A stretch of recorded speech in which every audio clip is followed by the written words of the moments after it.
I'm a top-tier female assassin. And I was just kidnapped by a bunch of human traffickers and dragged into the backwoods. By the time they realized who I was, it was too late. I opened my eyes to find myself on a crude, clay brick bed. My hands and feet were tied with rope. In the middle of the room was a stove, with 3 men squatting beside it. One of them, a man with a thick beard, was facing me. When he saw I was awake, a malicious grin spread across his face. He licked his lips. "The girl's awake. What should we do?"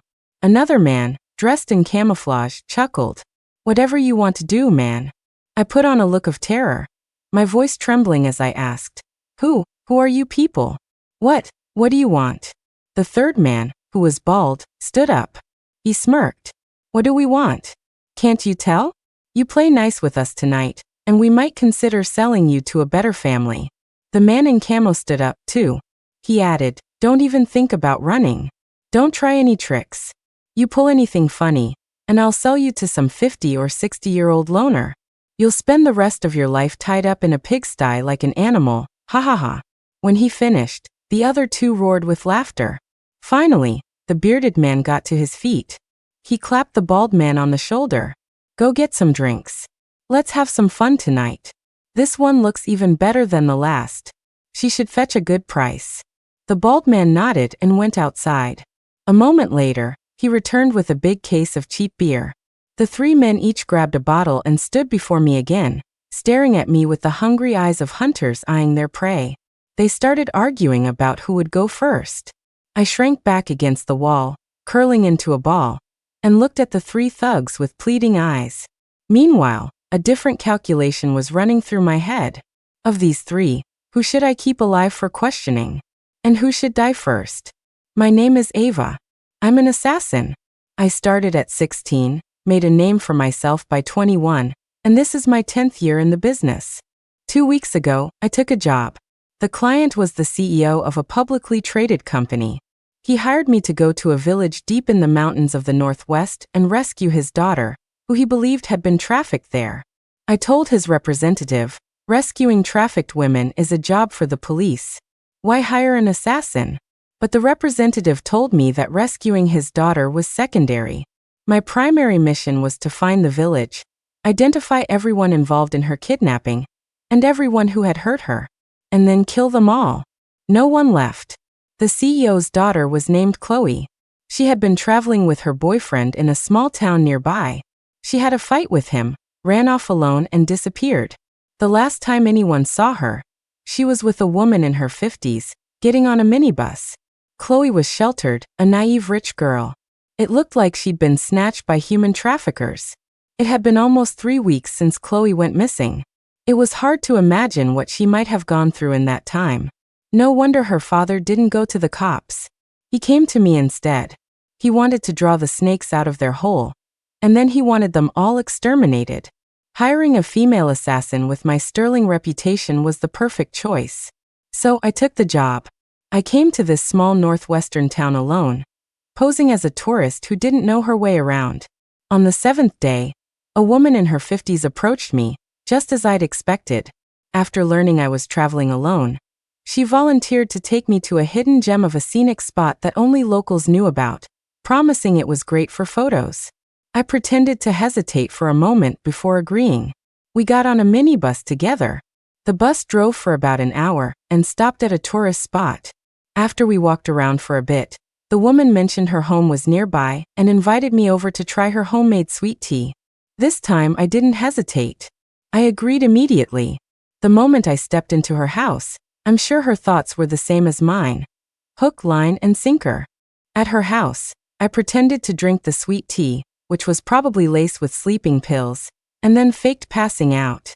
A little later, I felt several men enter the room. They spoke with the woman for a while in a local dialect, then tied my hands and feet and carried me into another vehicle.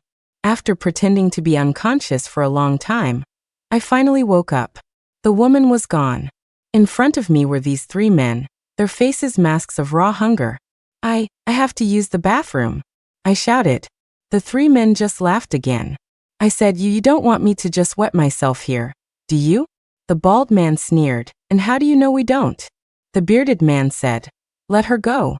Why do these women always pull the same stunt? The man in camo immediately piped up, my turn to take her. Looking at their shameless faces, I felt a wave of disgust. It seemed they thought I was using the bathroom as an excuse to escape. And they were so confident I couldn't get away that their faces all screamed, let's see what you try to pull. The man in camo walked over, untied the rope on my feet, and pulled me up. He leaned in and whispered in my ear. Listen, beautiful, I warned you. Try to run and you're finished. I nodded. He suddenly slapped my butt and said, let's go. We walked out of the hut, and I saw that it was already dark. There was a dirt path in front of the house, separating it from a large vegetable patch. The path stretched toward a small patch of woods at one end. Behind the house, a vast, seemingly endless mountain range loomed. The man led me to the edge of the dirt path and pointed to a dark ditch. Go on. I said, if you don't untie my hands, how am I supposed to go? In the darkness, the man laughed. Oh, you can't get your pants down? No problem, I'll help you. He laughed as he bent down and lunged at me. And that was the moment I had been waiting for. My bound hands shot up and then down, looping over his neck. He froze for a second, mumbling, wow, you're an eager one. But his smirk vanished in the next instant. I twisted behind him, my arm locking tight around his throat. The inside of my elbow pressed perfectly against his carotid artery, and I squeezed. He probably never imagined that a woman who looked so weak could have this much strength. His hands flailed wildly, trying to grab my arm, but it was useless. I silently counted to 15 in my head. The man stopped struggling and went limp. I let him drop and went down into the ditch, finding a rock that looked sharp enough. I slowly sawed through the rope on my wrists, then walked back to the unconscious man, trying to remember which hand he'd used to touch me. Right, it was his right hand. Remembering that, I raised the rock and brought it down hard on his right elbow. The man woke up with a jolt of pain. He stared at me in shock, about to scream. The next second, the rock met his face. I dragged the man in camo down into the ditch and stood up, brushing myself off. Then I saw him. Not far away, the bald man was watching me. I jumped back onto the path and broke into a run toward the woods at the other end. The bald man shouted, "Boss, the bitch is running," and sprinted after me. Just as I reached the edge of the woods, I deliberately fell. I scrambled back up, faking a limp, and waited for him to close the distance. I heard him panting behind me, his voice full of hate. "You stupid woman. You really think you can get away? Just wait till I get you back there. I'll show you a good time." I stopped walking. He said, "That's right, just..." Before he could finish, I spun around and delivered a roundhouse kick straight to his shiny, bald head. The bald man stared at me dumbfounded. He swayed for a moment, then collapsed to the ground. I took out the rope that had bound my own hands and tied up the dazed man. Then I gently patted his head. "You're the stupid one. Didn't you think to check on your buddy first?" I dragged the bald man out of the woods and looked toward the small hut in the distance. The man in camo was still lying by the ditch. But the leader of the three, the bearded one, hadn't come out. I frowned. Did he see what happened and just run for it? But their car was still parked out front. That meant he had to be hiding nearby. So he wanted to play cat and mouse? I dropped the bald man and went back into the hut first. The stove was still burning, but the room was empty. Thankfully, my backpack was still there. I bent down for a quick check and saw that nothing was missing. Just then, I heard the sound of the door behind me being pushed open gently. I turned around. The bearded man was standing there, aiming a shotgun right at me. The bearded man kept the gun level, his voice vicious. "You did that to my brother. Who the hell are you?" I smiled. "Me? I'm just a helpless woman you kidnapped, hoping to sell for a good price." The bearded man spat on the floor, his eyes red. "I don't care who you are. You think you're tougher than the gun in my hand?" I didn't flinch. In fact, I stepped forward, getting closer to the barrel of his gun. He was clearly taken aback. But what stunned him even more was when I reached out and calmly stuck my finger into the barrel. I've had the world's best submachine guns pointed at my head. What's a crude, homemade shotgun like this? You think I won't shoot, or you think this is a toy? The bearded man snarled, his grip tight on the shotgun. Seeing my lack of reaction, he cursed. You don't seriously think plugging the barrel with your finger is going to make it explode, do you? You want to test that theory? Of course, I didn't think my finger would make the shotgun backfire. An assassin would never risk her own hand like that. But I still didn't pull it back. My calmness finally broke him. He screamed, "You think this thing isn't loaded? What kind of psycho are you? I'm gonna blow you away right now." I saw his finger on the trigger begin to squeeze. I quickly pulled my finger back and jumped away. "Die, you bitch," he yelled triumphantly as he pulled the trigger. With a deafening boom, the shotgun exploded in his hands. I tied up the bearded man, whose beard was now half scorched. Then I went outside and, with considerable effort, dragged the other two back into the hut. It was the middle of the night by now. The bearded man had come to his senses a bit. He looked at me with genuine fear in his eyes. I tossed a small, finger-sized pouch in front of him. It was filled with liquid glucose, something I carry for a quick energy boost. He thought I had just stuck my finger in the gun barrel. What I actually did was shove one of these little pouches, which I'd torn open, down the barrel. With a crude shotgun like his, any moisture in the barrel will cause it to backfire. Are you a cop, or what? After realizing what I'd done to his shotgun, the bearded man's face fell completely. I ignored him, went outside, and got a basin of cold water, which I threw on the camo-clad man whose face was a bloody mess. Then I took out Khloe's photo and asked them, "This girl. You're the ones who kidnapped and sold her, right?" The man in camo and the bald one stayed silent. The bearded man hesitated for a moment, then shook his head frantically. But it was too late. The fleeting micro-expressions on their faces had already told me everything. Khloe was taken by these three. Without a word, I walked out of the hut to their car. I crawled underneath, pried open the gas tank, and filled an empty water bottle with gasoline. Back inside, I sprinkled the gasoline evenly over the three men, who were still trying to play tough. I flicked open my lighter. "Tell me where she is, and I'll let you live. If you can't, I'll burn you all to the ground, along with this hut." Yes, lady. We did it. We kidnapped her." The bald man lurched forward, his butt high in the air as if he were bowing to me, begging for his life. I said, "Good. Next, a pop quiz. Where did you take her?" "The one who answers correctly gets to live." The bald man blurted out, "Blackwood Hollow." "It's in Blackwood Hollow. It's about 20 or 30 miles from here." "That close? Don't you usually sell the girls you kidnap far away?" Because your friend, she has a temper. We were afraid there'd be trouble if we sold her too far away." The man in camo stammered from the side. "Got it. Tomorrow you're driving me there." It seemed the rich girl still hadn't grasped the reality of her situation, even after being kidnapped. These past 3 weeks must have been rough for her. I stood up and walked to my bag, pulling out an eyebrow pencil.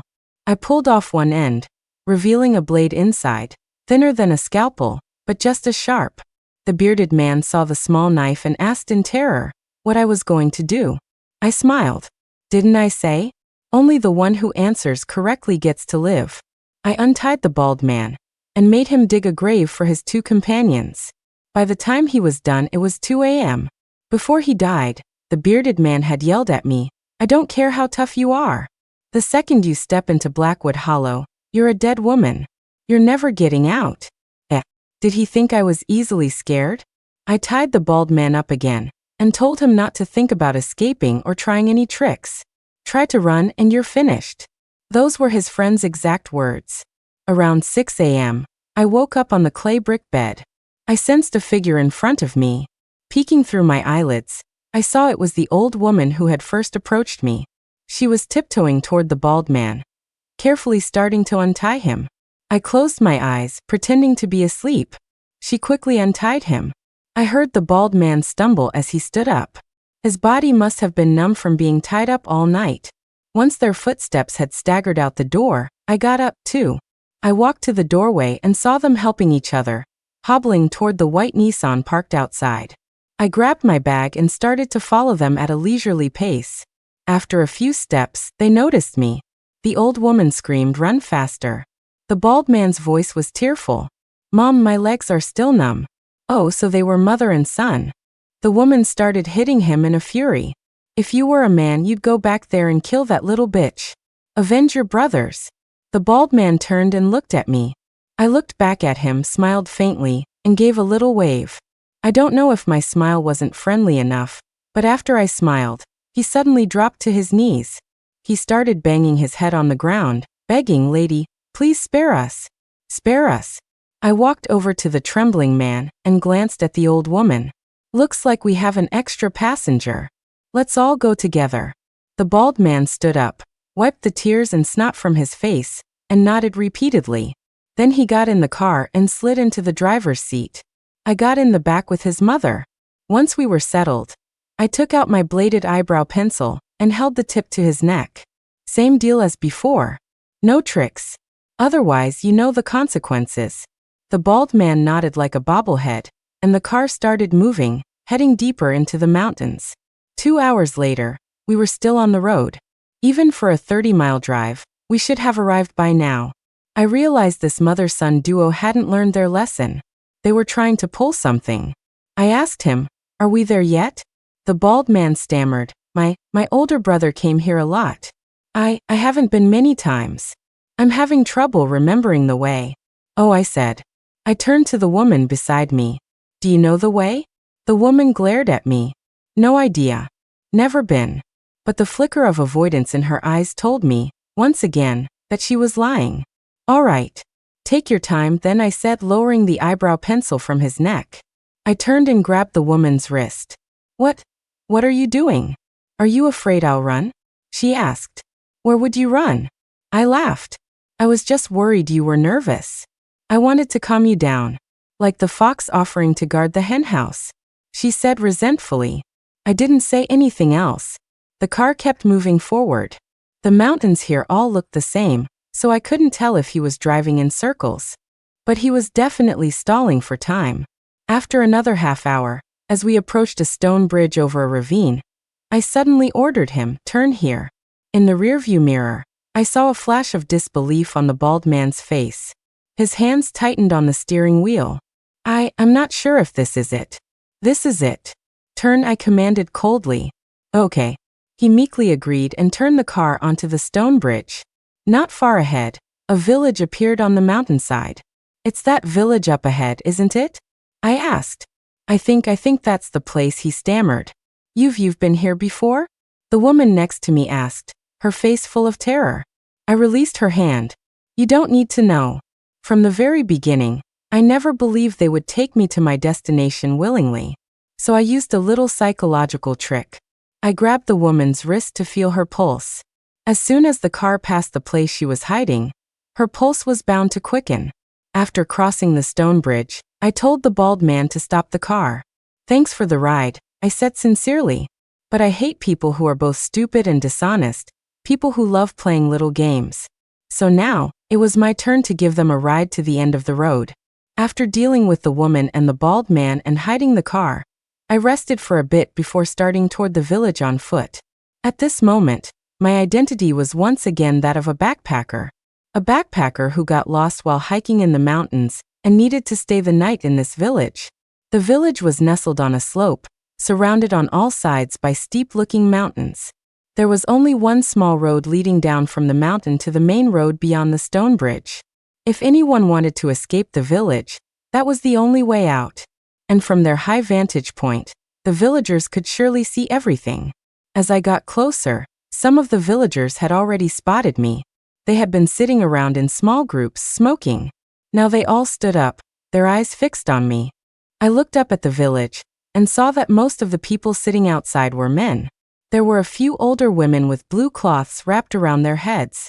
But I didn't see a single woman my age, or even in her 30s or 40s. I guessed either this village was so poor it was full of bachelors, or all the women were locked up at home and not allowed out. I remembered the bearded man's dying warning. If I entered this village, I would never leave. I'd see what kind of monsters were lurking here. A few sleazy-looking men suddenly ran down the path from the village. They surrounded me, eyeing me up and down with smirks on their faces. I gave them a friendly smile. "Excuse me, can you tell me where I am?" "What's wrong, little lady?" one of them, a man with bleached blonde hair, asked. I gave him the story I'd prepared, then asked if I could stay the night, explaining that my friends from the city would come pick me up. The men exchanged glances, their faces breaking into unsettling grins. Then they shouted that of course I could, and began eagerly leading me up into the village. A moment later, a man with narrow eyes, puffing on a long-stemmed pipe, came out. A man in a gray coat told me this was the village chief. I nodded and gave the chief a polite smile, telling him my name was Ava and I was a tourist. After listening to the other men's explanation, the chief also smiled, revealing a row of crooked teeth stained yellow from his pipe. He held out his hand. "Welcome to Blackwood Hollow. We'll take good care of you, won't we, boys?" He squinted at the crowd of men around him. The men snickered and nodded. His hands, still hanging in the air, gestured toward me, reminding me that I hadn't shaken his hand. I quickly extended my own. The chief grabbed it, his thumbs rubbing back and forth over the back of my hand. "Ava, Ava. What a lovely name. We have lots of mulberry and elm trees in our village, too." He looked at the crowd again. "Jed, how about she stays with you tonight?" Then he pulled me by the hand and brought me in front of one of the men. I looked up at the man called Jed. As the chief brought me to him, an undisguised look of joy spread across his pockmarked face. I lowered my head and said, "Nice to meet you, Jed." The man nodded. The chief finally let go of my hand and told Jed to take me to his house to rest. And so, I followed Jed into the village. Halfway there, I glanced back. The group of men at the entrance, including the chief, were still staring at me, their faces twisted into lecherous, disgusting smiles. I turned back to the chief and gave him a big smile of my own, because I was already debating whether it would be better to chop off his hands or just burn them. Jed's house was a typical northwestern courtyard-style home, built around a central yard. As soon as I entered, I saw a little girl in the yard, working hard to wash clothes. She couldn't have been more than 8 or 9 years old. "My kid," Jed said, pointing at the girl. Then his expression turned serious. "We have a guest. Say hello to your big sister." The girl looked up at me and shyly mumbled, "Hello, sister." I frowned, looking at this little girl squatting in front of a plastic basin half her size. Although her expression was a bit dull and her skin was dark and dirty, her eyes were big and round, and her features were delicate. Comparing her to the flat-nosed, thick-lipped Jed next to me, I was certain this girl was not his daughter. "Jed, I don't see your wife?" I asked. "I'm not. I mean, her mother died in childbirth," Jed said, gesturing toward the girl again. The girl lowered her head. What was he about to say? That he wasn't married? I put on a look of regret and apologized profusely. But Jed acted like it was no big deal, showing none of the sadness a normal person would when mentioning their late wife. He wasn't married, but he had a little girl he was raising from God knows where. It didn't seem to be about carrying on the family line. Could it be that? The thought of what this man's preferences might be made me sick to my stomach. I looked at the little girl again. She kept her head down, scrubbing the clothes in the basin with a blank expression. I was about her age when I was adopted. A thought suddenly popped into my head. When this mission is over, take this girl with me. The thought startled me. Had I gone crazy? I was an assassin. I couldn't afford to get sidetracked like this. Lunch was some takeout that Jed sent the girl to buy from the village entrance. After we sat down, the girl hesitated to join us. Jed, embarrassed, told her to sit down, explaining to me that she was shy around strangers. I stroked the girl's head and took a soft-scented chocolate from my pocket and gave it to her. It wasn't an expensive brand, but it had always been my favorite, and I always carried some with me. The girl took it and whispered a thank you. For some reason, my heart ached. Because as my hand had passed over her head, I had distinctly felt small, raised bumps. When I looked up, I saw Jed staring at me with a strange expression. Maybe he didn't like me giving the little girl chocolate. As we were eating, there was a knock at the gate. "Jed, open up." At the sound of the shout, Jed immediately dropped his bowl. He shot up from his stool and scurried to open the gate, hunched over. I stood up too and looked into the yard, curious to see who could make Jed so anxious. From the voice, it didn't sound like the chief. At that moment, the gate opened. A thick, metallic smell of blood wafted in from outside. A tall, shirtless man walked in, with Jed following respectfully behind him. "Brother Cain, been hunting?" Jed asked. The man called Cain nodded. The lost girl my uncle mentioned, she's staying with you? By now, I had walked out of the main room. The two men looked at me. Jed quickly made the introductions. This is Brother Cain. Cain, this is the girl staying in the village. Her name's Ava. I'm Cain, the man said. His eyebrows were so faint they were almost non-existent. His eyes held a wild, animal-like darkness. He didn't look like an easy man to deal with. How about she stays at your place, Cain? You've got more room, Jed said, trying to curry favor. I remained silent, a placid smile on my face as I watched them. Cain replied flatly, no need. My place is full. I just came to have a look. Jed continued to invite Cain in for a bite to eat, but was again refused. Just then, a woman's heart-wrenching scream came from the house next door. The cries were mixed with pleas for mercy and a man's curses. A look of displeasure crossed my face. Cain noticed my expression and suddenly turned to me. A wife you marry is like a horse you buy. You can ride her or beat her as you please. Don't be scared, little lady. That's just how we do things in the country. The more you beat, the better the relationship. I forced a bitter smile and said nothing. Jed chimed in, right, the old saying is true. You beat a wife into shape, just like you need dough. Cain said, tell Spike to keep it down. It's broad daylight, and we have a guest. It's not a good look. Hearing this, Jed yelled at the top of his lungs, Spike. Cain says to stop. We have a guest. As soon as Jed finished, the cursing from next door stopped, replaced by the sound of a woman's soft sobbing. A satisfied smile appeared on Cain's grim face. He said nothing more, turned and walked out. Jed hurried after him to see him off. It was only then that I noticed the man had a massive tattoo of a soaring eagle covering his back. Was he copying the Yakuza, getting tattoos on his back? It was clear that this Cain was the real boss of the village. Could Khloe be locked up at his place? In the afternoon, I had Jed show me around the village. He readily agreed. Most of the houses in the village were courtyard-style bungalows like Jed's, many with traditional rammed earth walls mixed with stone. Only Cain's house was a 3-story, Western-style building. The gate to his courtyard was open, and I could see a skinned wild boar hanging inside. The funny thing was, this village, which clearly wasn't wealthy, had 4 or 5 security cameras installed. I had a feeling those cameras weren't to prevent theft. I took out my phone, found a Cantonese song, and started playing it out loud. The song was called People Under the Moon. The CEO had mentioned it was Khloe's favorite song. If she was somewhere she could hear it, I hoped she would make some kind of noise. Jed heard the music and glanced back at me. I just fiddled with my phone and asked him if it was okay. He didn't say anything. We wandered around for a while, but nothing seemed out of the ordinary. Could she be locked in a cellar, unable to hear?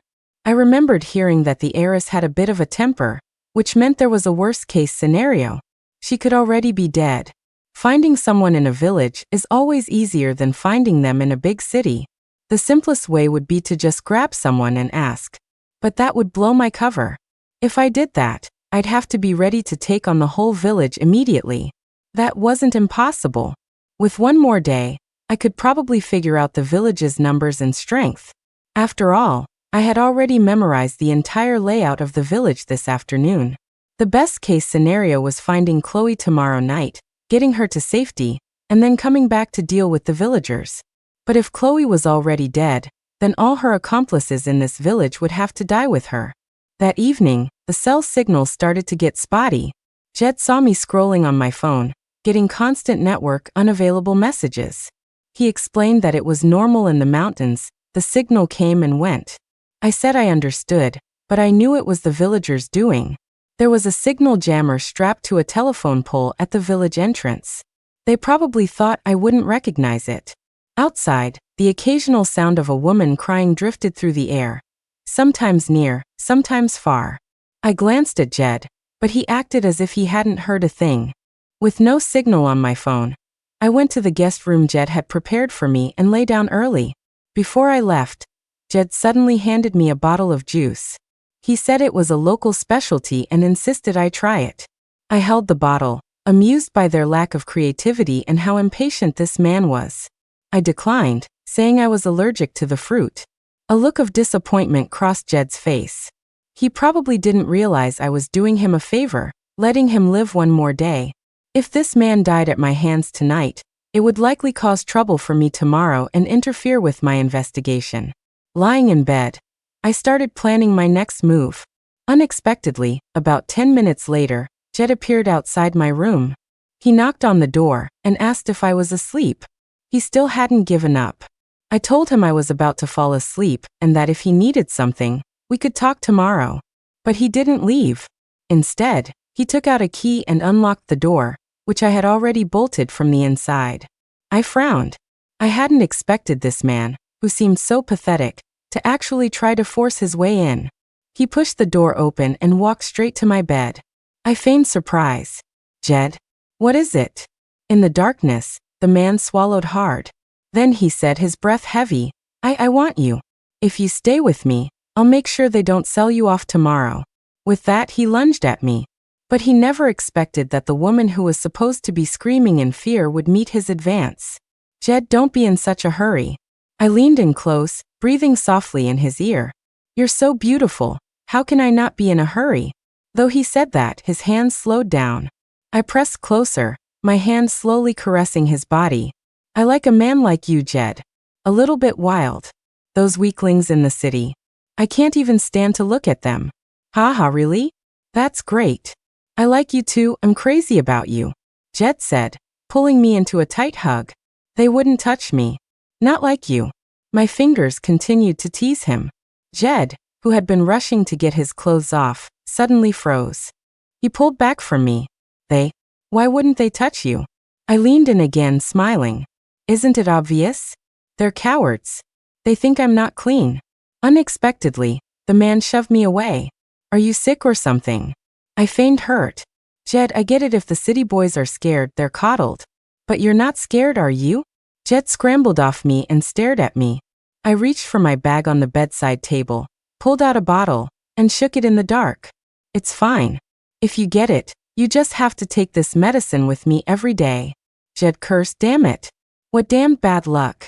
He ignored me after that, yanked the door open and hurried out. I sighed and put the bottle, which was actually filled with chocolates, back in my bag. I wasn't sure if faking an illness would be enough to get me through the night peacefully. Just as I was about to lie back down, another cry came from the yard. It was the child. The crying grew louder, accompanied by a man's heavy breathing. That animal, Jed. Had he gone to hurt the little girl? My fists clenched again. My rational mind told me that tonight was not the time to act. I needed to stay calm. But to hell with being rational. I walked out of my room and went to the room where the crying was coming from. Then with one kick I broke down Jed's door. I rushed in, grabbed Jed by the back of his collar, and yanked him up. What are you doing? He asked in terror. I didn't answer. I just punched him hard in the stomach. As he doubled over in pain, I brought my elbow up and slammed it into his neck. He crumpled to the floor like a frog, muttering curses and trying to scramble back to his feet. But just as he lifted his head, my foot came down, kicking him squarely in the jaw. Jed collapsed, groaning in pain. I went to the bed, lifted the little girl up, and held her in my arms. He's not your father, is he? The girl sobbed quietly in my arms and nodded. What's your name? My name is Little Fish. Little Fish, you go sleep in the other room now.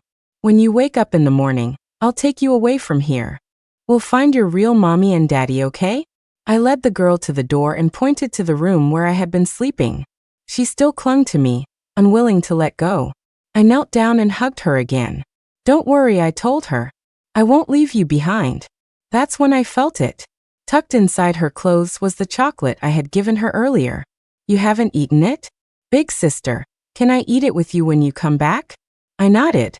The girl finally let go. I wiped the tears from her face and watched her go into the small room. Then I turned and walked back to the man lying on the floor, his face a mask of terror. You're some kind of psycho, Jed stammered.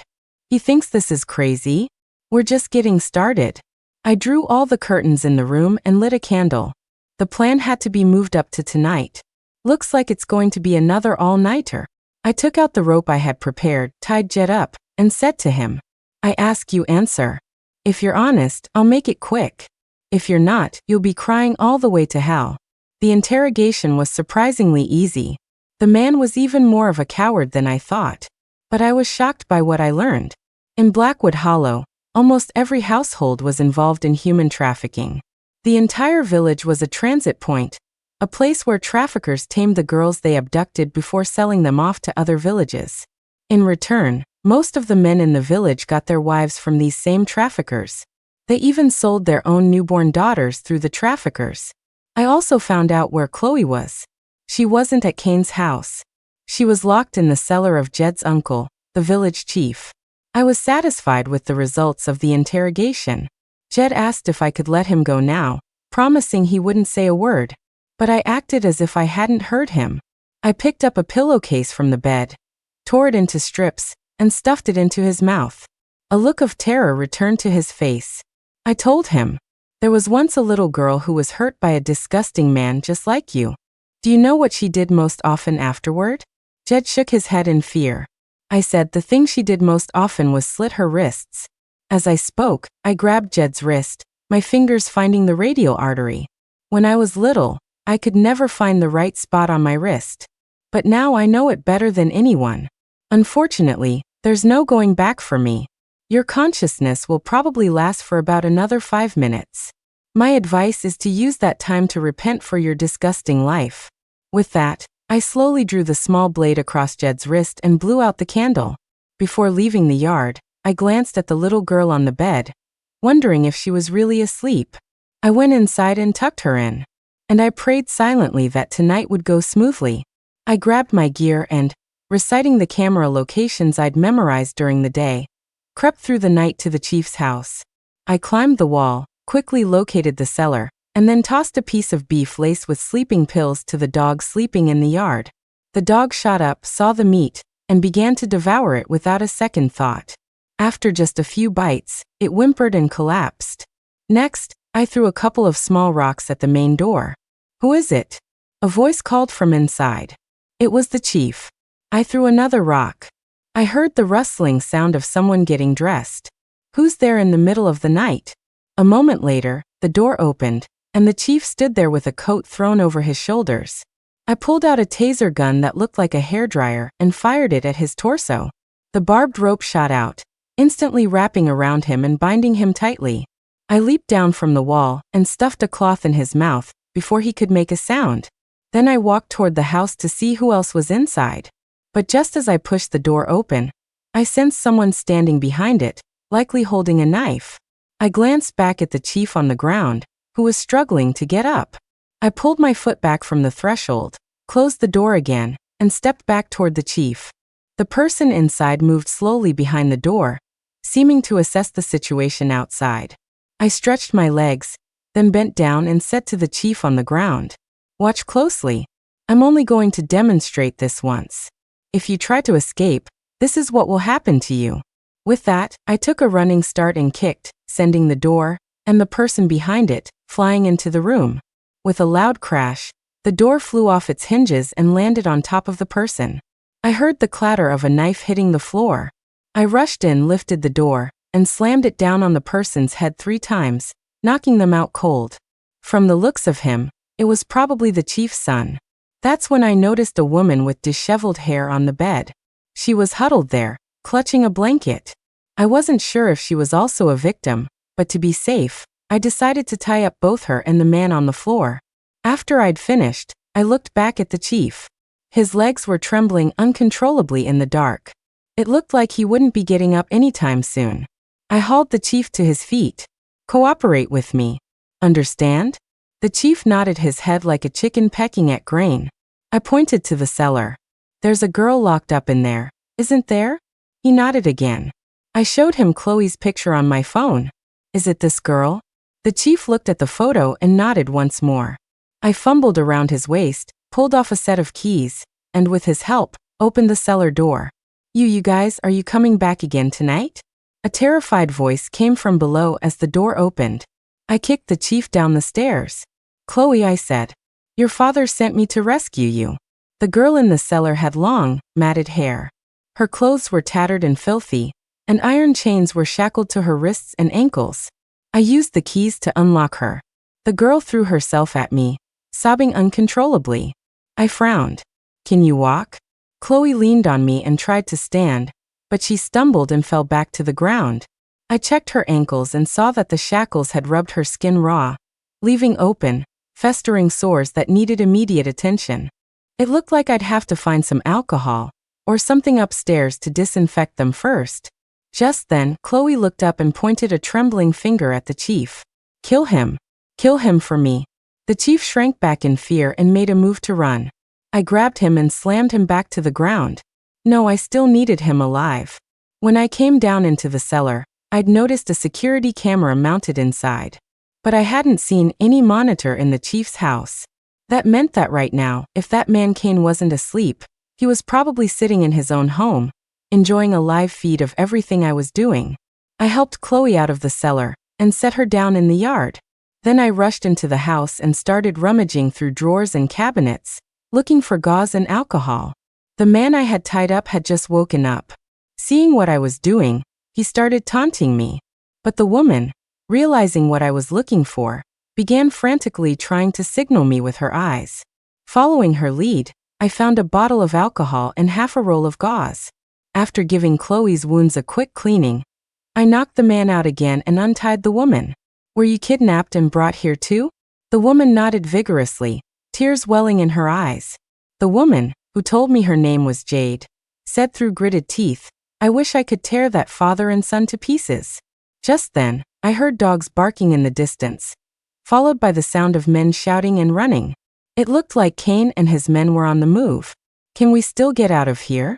Khloe leaned against the wall, her voice weak. I frowned. I hadn't had time to scout the whole village. I had no idea how many men they had or what kinds of weapons. Under these circumstances, the odds were hard to calculate. Seeing my silence, Khloe sighed. She looked up at the night sky and said with a sudden sadness, "I haven't seen the stars in so long. Look, they're winking at me." I glanced up. A few stars were indeed twinkling in the sky. "Don't worry," I said. "You're going to get out of here." I patted her shoulder, then walked to the middle of the yard, trying to judge the number of approaching men by the sound of their footsteps. There were about 20 of them. Cain had probably rounded up every man in the village. Fine. That saved me the trouble of hunting them down one by one. Since they were all gathered together, I might as well take care of them all at once. I grabbed my backpack and, using the remaining alcohol from the house, quickly started making some makeshift weapons. Just as I finished, I heard the sound of the main gate being kicked. I grabbed the trembling village chief, put my right arm around his shoulders, and pressed the tip of my bladed eyebrow pencil to his neck. "Open the gate," I said. "Time to welcome our guests." The gate opened. Cain and about 20 other men stood outside. 24 shotguns, their dark barrels, were all pointed straight at me. Don't shoot," the chief cried, standing in front of me, waving his hands pleadingly.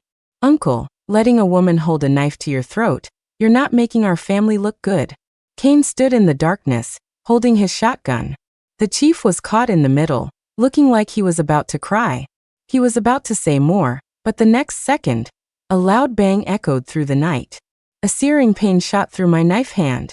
The chief in front of me was now on his knees, clutching his shoulder, cursing Cain and wailing in agony. "Sorry, uncle." "Slipped," Cain said calmly as he lowered his shotgun and began to reload. I had planned to use the chief as a hostage, but I hadn't expected Cain to be even more ruthless than I'd imagined. I'd met my match. I knew something was off the moment you entered the village. A young girl, all alone in the middle of nowhere? My men found the car you hid. It belonged to the Chun brothers. What did you do to them?" Cain said, raising his shotgun to aim at me again. "How would I know who the Chun brothers are?" I said through the pain in my right hand, forcing a smile. "Still playing tough, little bitch," a man with a wide face said, walking toward me with his shotgun raised.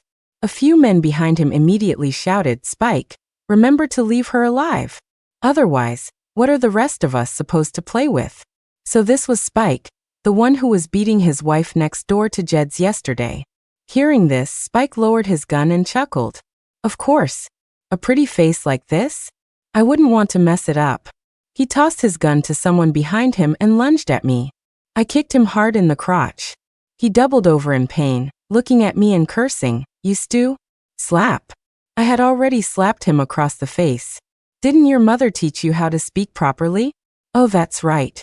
You and all of you probably don't have mothers. I cast a contemptuous glance at the group of men. The wide-faced man started to curse again. I raised my left hand and slapped him hard twice more, turning his face bright red, then kicked him back into the crowd. The men who had just lowered their guns to watch the show scrambled to raise them again. Feisty. I like it. I should have taken you to my place yesterday, Cain said.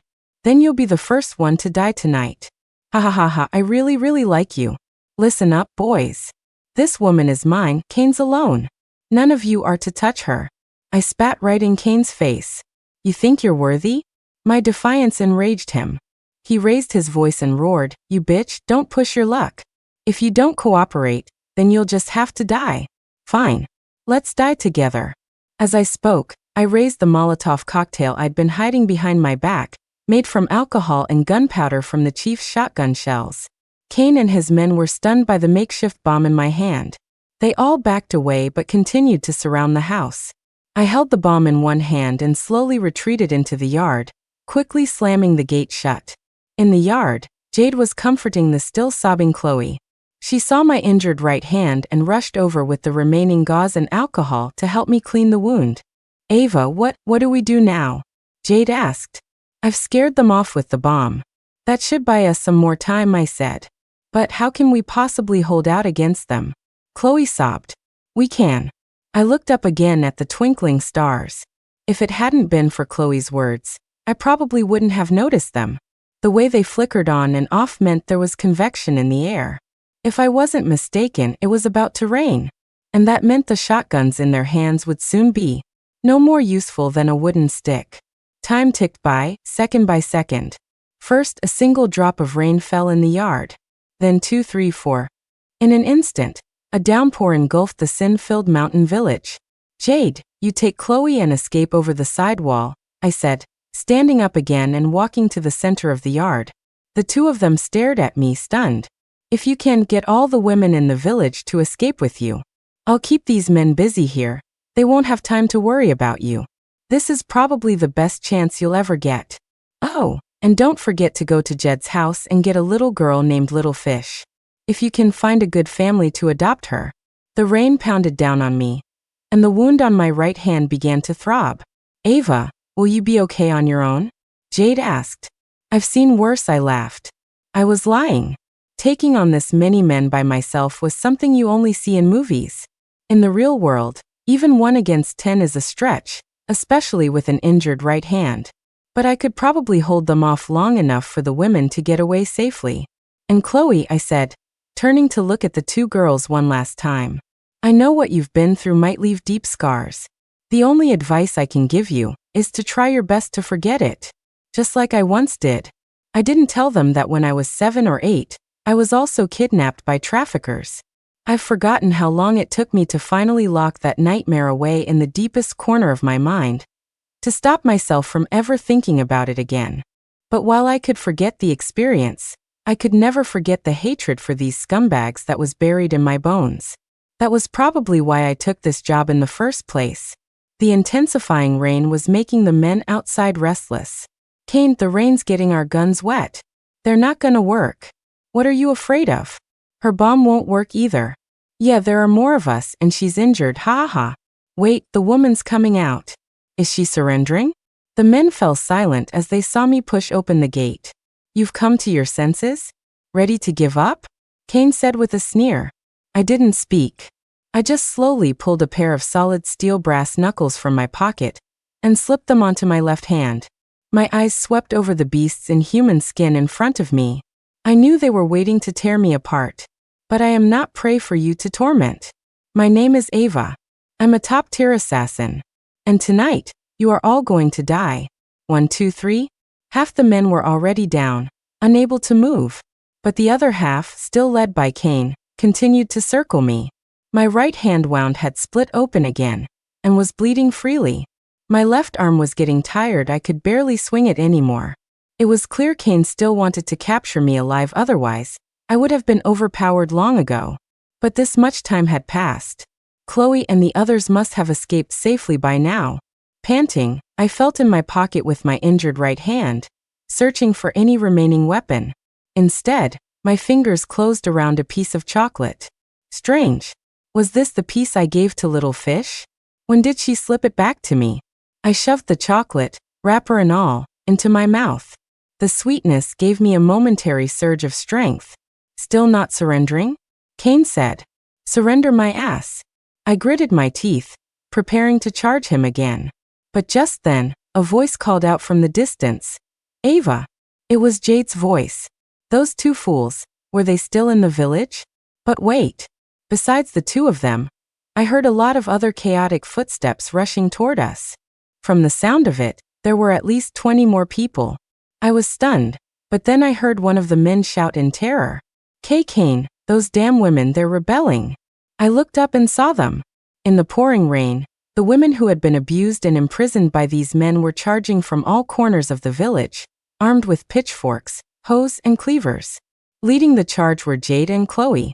Those two girls were even tougher than I thought. You bitch, you played me? Cain spun around and cursed at me. I just sneered, watching his remaining men retreat, trying in vain to fend off the women's fury with their useless shotguns. Cain glared at me, his eyes practically shooting fire. Now I could finally focus all my attention on this piece of trash. Did he really think he was a match for me? I took a deep breath, stepped back, and then leaped, clamping my legs around Cain's neck and slamming him to the ground, his head hitting the dirt hard. Before he could react, I grabbed a discarded shotgun from the ground. I raised the butt of the gun and brought it down on his head again and again. Finally, the boss of Blackwood Hollow stopped moving. I stood up, panting, and looked at the remaining men. I yelled, anyone else got a problem? The men were already losing. Now seeing their leader fall, their morale completely shattered. In unison, they dropped their shotguns and surrendered to the women they had once abused, beaten, and assaulted. At the sight, some of the women cheered. Others broke down and wept. All the emotions they had suppressed for days, months, maybe even years, finally came pouring out. I watched as Jade led the women to tie up all the villains. Only then did my strength give out, and I collapsed. When I came to, it was the next day. The rain had stopped. Jade told me they couldn't call the police because there was no signal, but luckily, someone had managed to flag down an empty bus on the road outside the village. When the bus driver heard the women's stories, he was horrified and agreed to take them back to the city. I guess they didn't know they just had to remove the signal jammer in the village. But it didn't matter anymore. They were all saved. I told Jade to go with the driver and the others. I would stay behind and deal with the men. Jade said, but you're so badly injured. You can't stay here by yourself. I smiled. It's just a scratch. I know what I'm doing.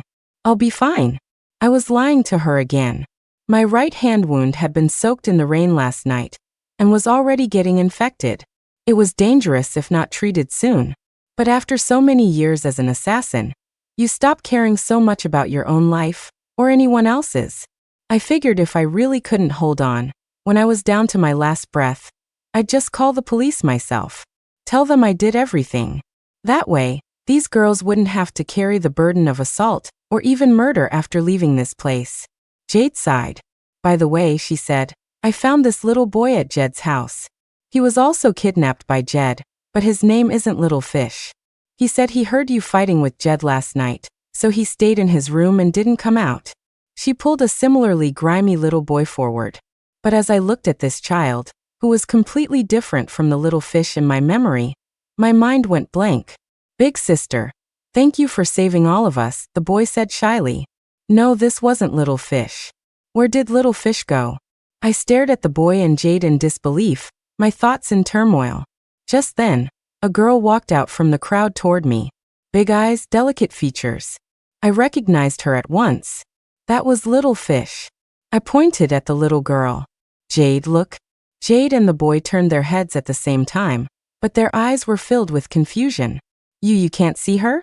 Jade stared at me, bewildered, not understanding what I was saying. Don't you remember me? Little Fish stood before me smiling. Looking at her familiar face, it all suddenly clicked into place. I smiled at Jade. It's nothing. I must have misremembered. The girl named Little Fish had never existed at all. Because she was me, from all those years ago. The 8-year-old me. The first person I saw that day must have been this boy. But I had imagined him as little fish. And the little fish I saw at night was entirely a figment of my imagination. No wonder Jed had called me a psycho that night in a panic. He must have been terrified, watching me talk to thin air.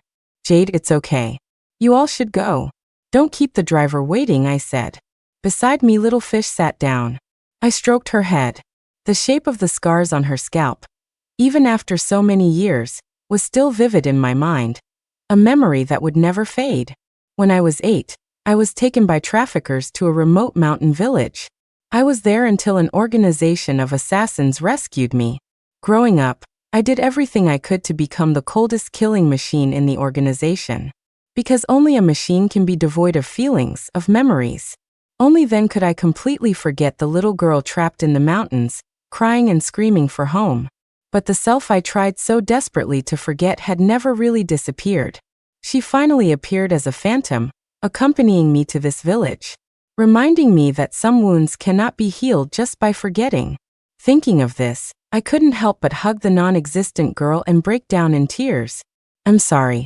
I shouldn't have left my 8-year-old self trapped in that village for so long. Ava, what's wrong? Jade asked anxiously. I looked up and forced a bitter smile, about to say it was nothing. But the next second, Jade suddenly hugged me.